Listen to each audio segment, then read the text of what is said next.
The mind you trust. What if? The one thing you trust the most, the one thing you never question, the one place you believe is truly yours, your mind, was never yours at all?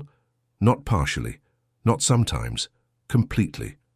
Right now, you are listening to this and you feel like you are thinking. You feel like you are processing these words. You feel like you are interpreting them. You feel like there is a you behind it all. But look closer. The thoughts are appearing automatically. You are not creating them.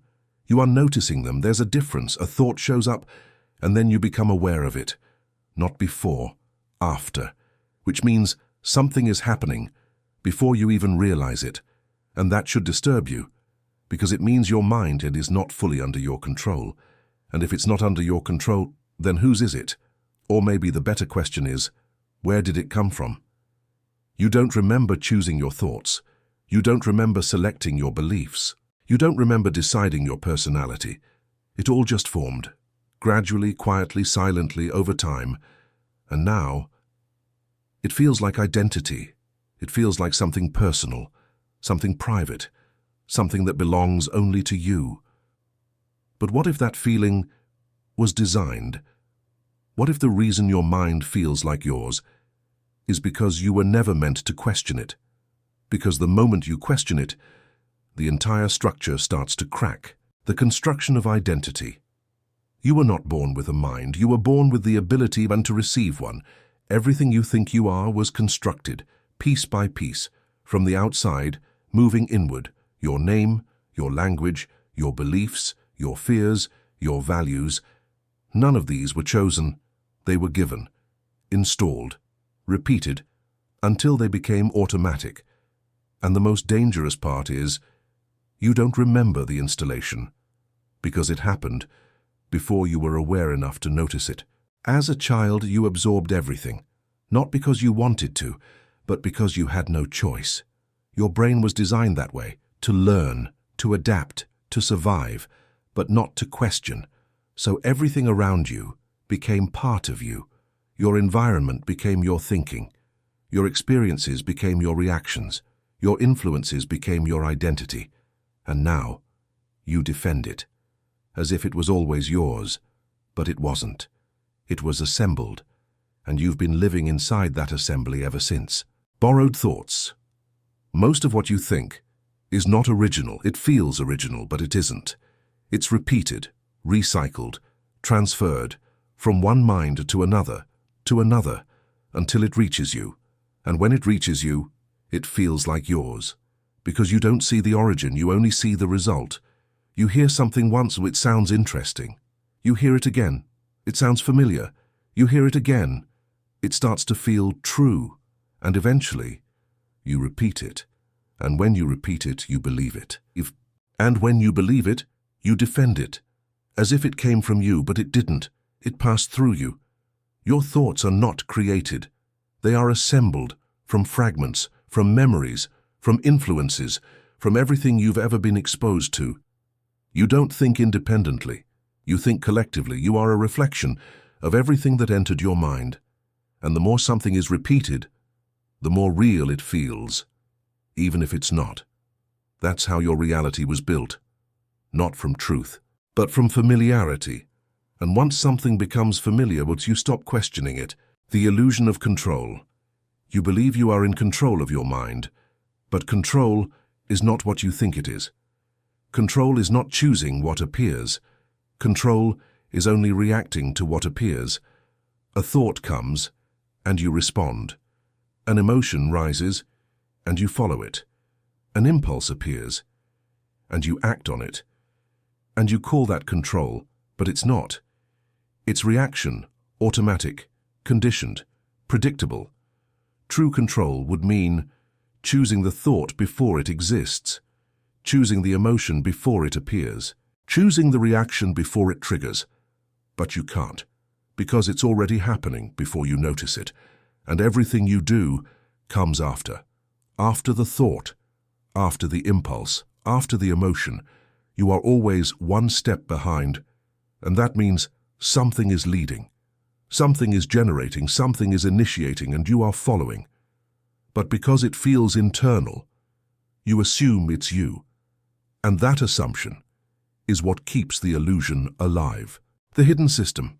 There is something inside your mind that you've never seen, not because it's hidden, but because it's always been there. Constant, uninterrupted, silent.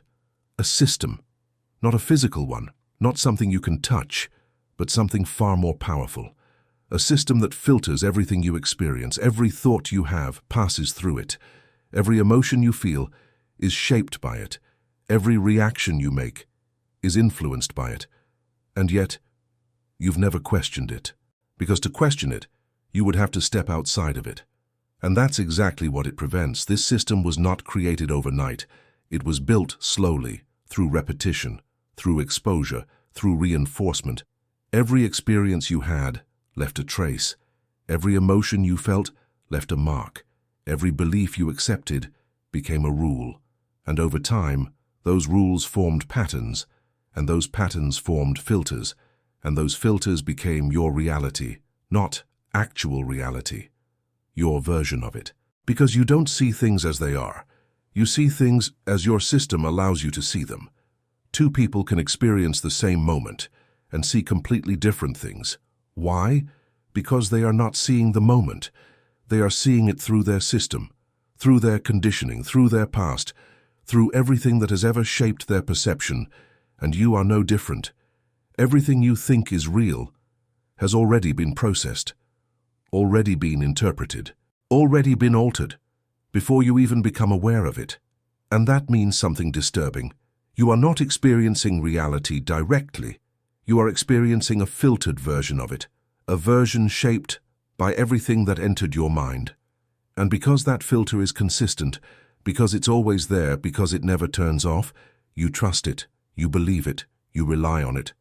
Without ever realizing, it is not neutral, it is biased, it is limited, it is conditioned. And it is controlling. How you see everything, what you notice, what you ignore, what feels true, what feels false, what feels important, what feels meaningless. All of it is being decided before you even think about it. And the most dangerous part is, you think it's you. You think, this is how I see the world. This is just how things are. This is reality. But it's not. It's your system, your conditioning, your programming, running silently in the background, deciding everything, while you believe you are the one in control. And until you see it, you will never escape it. The realization. And then something happens. Not suddenly, not dramatically, but subtly, quietly, almost unnoticeable at first. You begin to see, not the world, not other people, but the process itself. A thought appears, and instead of following it, you pause, just for a moment. You don't react, you don't believe it, you don't become it. You just notice it. And in that moment, something opens, a space, a gap, a separation between you and the mind. And that gap changes everything. Because for the first time, you are not inside the system, you are looking at it, watching it operate, watching thoughts appear without your permission, watching emotions rise without your control, watching patterns repeat without your decision. And you begin to realize something that feels impossible to ignore. This has always been happening. Your entire life, you were inside it, following it, believing it, becoming it, without ever questioning it. But now, you see it, clearly. And once you see it, you can't go back, because now you notice everything. You notice how fast thoughts try to pull you in. You notice how quickly emotions try to take over. You notice how automatic your reactions are. And for the first time, you don't immediately follow. You stay, you observe, you watch. And something strange begins to happen. The system keeps running. The thoughts keep coming. The voice keeps speaking. Nothing stops. Nothing disappears. But something changes. You are no longer inside it. You are no longer identified with it. You are no longer controlled by it, because now there is distance. And in that distance, control weakens, because control only works when you are unconscious, when you are automatic, when you react without seeing. But awareness breaks that loop. It slows everything down. It exposes the mechanism. It reveals the illusion. And once the illusion is seen, it cannot control you in the same way again. Not completely. Not automatically, because now there is something else, something deeper, something that was always there, but hidden beneath the noise. Awareness, pure awareness. Not thinking, not reacting, not judging, just seeing, just present, just still. And that awareness cannot be programmed. It cannot be manipulated because it doesn't depend on thought. It exists before thought, beyond thought. And the more you rest in that awareness, even for a few seconds, the more everything changes. The mind continues, but you are no longer trapped inside it. The thoughts continue, but they no longer define you. The system continues, but it no longer controls you. And for the first time, you understand something that cannot be explained, only experienced. Your mind was never yours. And yet, you are still here. Not as the voice, not as the identity, not as the system, but as the one who sees, the one who observes, the one who is aware. And once you reach that point, there is no returning to the illusion, because now you see it, every time, in every thought, in every reaction, in every moment. And that is the beginning, not of control, but of freedom. Real freedom. The kind that doesn't come from changing the mind, but from no longer being controlled by it.